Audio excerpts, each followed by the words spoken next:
আরব আমিরাতের সরকারকে মানে আমরা যত বাঙালি প্রবাসী ভাই ব্রাদার আছে তাদেরকে মানে আমাদের গভর্নমেন্ট মানে আরব আমিরাতের যে গভর্নমেন্ট আছে তাকে আমরা অনেক অনেক ধন্যবাদ এবং শুভেচ্ছা অভিনন্দন জানাই আমার তরফ থেকে। ৫৭ জন বাংলাদেশি যে সাধারণ ক্ষমা প্রার্থনা করে দিছে এবং মুক্ত করে দিছে তাতে আমরা অনেক অনেক খুশি এবং আলহামদুলিল্লাহ আমার তরফ থেকে বা আমাদের বাঙালির যত ভাই ব্রাদার আছে তাদের তরফ থেকে আমাদের এই মানে দুবাই যে সরকার আছে তাকে আমরা আমাদের অভিনন্দন এবং শুভেচ্ছা জানাই এবং বাংলাদেশের গভর্নমেন্টকে আমরা শুভেচ্ছা অভিনন্দন জানাই। আমাদের জন্য একটি আনন্দের যে ৫৭ জন বাংলাদেশি প্রবাসী ঘটনার প্রেক্ষিতে তারা কারারুদ্ধ হয়েছিলেন, তারা জেলে পাঠানো হয়েছিল। কূটনৈতিক প্রচেষ্টা এবং আমাদের দেশের মাননীয় প্রধান উপদেষ্টা সহ এই প্রবাসীর সাথে জড়িত স্যারেরা এই বিষয়টা নিয়ে কাজ করেছেন। সেটার ফল আমরা পেয়েছি, যেটা পত্রিকা আমরা দেখেছি যে ৫৭ জন বাংলাদেশিকে জেল মওকুফ করে তাদেরকে বাংলাদেশে ফেরত পাঠানোর বিষয়টা আমরা জানতে পেরেছি। আমরা বিস্তারিত এখনো জানতে পারি নাই যে কখন কিভাবে তাদেরকে মুক্ত করবে।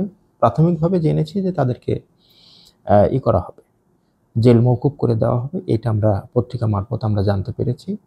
আমরা বিস্তারিত যখন জানতে পারবো তখন আপনাদেরকে আমরা অবশ্যই জানাবো। সেই ক্ষেত্রে মাননীয় কনসাল জেনারেল এবং আমাদের মাননীয় রাষ্ট্রদূত মহোদয় কূটনৈতিকভাবে অনেক চেষ্টা করেছেন। সেই সাথে পররাষ্ট্র মন্ত্রণালয়ের মাননীয় উপদেষ্টা সচিব স্যার এবং প্রবাসী কল্যাণ মন্ত্রণালয়ের মাননীয় উপদেষ্টা এবং সচিব স্যার সহ মাননীয় প্রধান উপদেষ্টা তাদের একান্ত প্রচেষ্টায় আমরা এই প্রবাসীদের পাশে থেকে তাদের মুক্তকরণের যে বিষয়টা, এটা আমরা কাজ করেছি। সেই সাথে ধন্যবাদ জানাচ্ছি সংযুক্ত আরব আমিরাতের সর্বোচ্চ কর্তৃপক্ষ, যারা আমাদের আহ্বানে সাড়া দিয়ে এই সকল প্রবাসীদের মুক্ত করার জন্য তারা সহানুভূতিশীল হয়ে এবং আইনের মধ্যে থেকে এই কাজটুকু তারা করেছেন। এর জন্য শ্রম কল্যাণ উইংয়ের পক্ষ থেকে সে কর্তৃপক্ষকে আমি বিশেষভাবে ধন্যবাদ জানাচ্ছি। এবং সংযুক্ত আরব আমিরাত এবং বাংলাদেশের সাথে যে একটি ঐতিহাসিক সম্পর্ক, সে সম্পর্কটা আরও সুদৃঢ় হবে এবং আমাদের যে একটি বড় শ্রমবাজার, সেটাতে আমরা আরও বেশি দক্ষ শ্রমিক পাঠাতে সক্ষম হব বলে আমি আশাবাদ ব্যক্ত করি। ধন্যবাদ। এটি আমাদের জন্য একটি অত্যন্ত খুশির সংবাদ এবং একটি স্বস্তির বিষয়, এবং যে একটি উদ্বিগ্নতা ছিল, এটি সবে অবহিত যে এখানে ৫৭ জন প্রবাসী বাংলাদেশের বিভিন্ন মেয়াদে সাজা হয়েছিল একটি ঘটনার পরিপ্রেক্ষিতে। তা তাদের বিষয়ে এবং তাদের যে সাজা হয়েছে এটি আজকেই আমরা জানতে পেরেছি। এখানকার স্থানীয় পত্রপত্রিকায় এটা এসেছে যে এই ৫৭ জনের যে সাজা হয়েছিল সেটি সংযুক্ত আরব আমিরাতের যে মহামান্য রাষ্ট্রপতি শেখ মোহাম্মদ বিন জায়েদ আল নাহিয়ান, তিনি তাদের সকলকে ক্ষমা করে দিয়েছেন এবং তাদের যে সাজা হয়েছে সেই সাজা ক্ষমা করে দিয়ে তাদেরকে মুক্ত করার জন্য নির্দেশ দিয়েছেন। এবং তারা, আমরা যেটা জানতে পেরেছি, তারা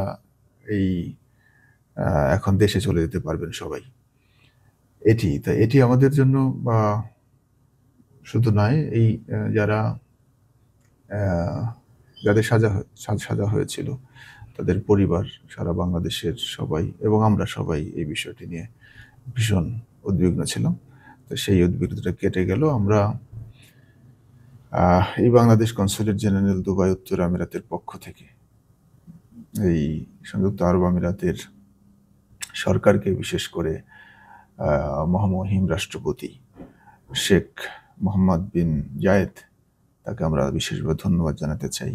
তার এই যে উদারতা, মহানুভবতা, এটি প্রদর্শন করার জন্য। সংযুক্ত আরব আমিরাতের সাথে আমাদের সম্পর্ক 50 বছরের বেশি। 1974 সালে তাদের সাথে আমাদের বন্ধুত্বপূর্ণ এবং কূটনৈতিক সম্পর্ক স্থাপিত হয়। তখন থেকে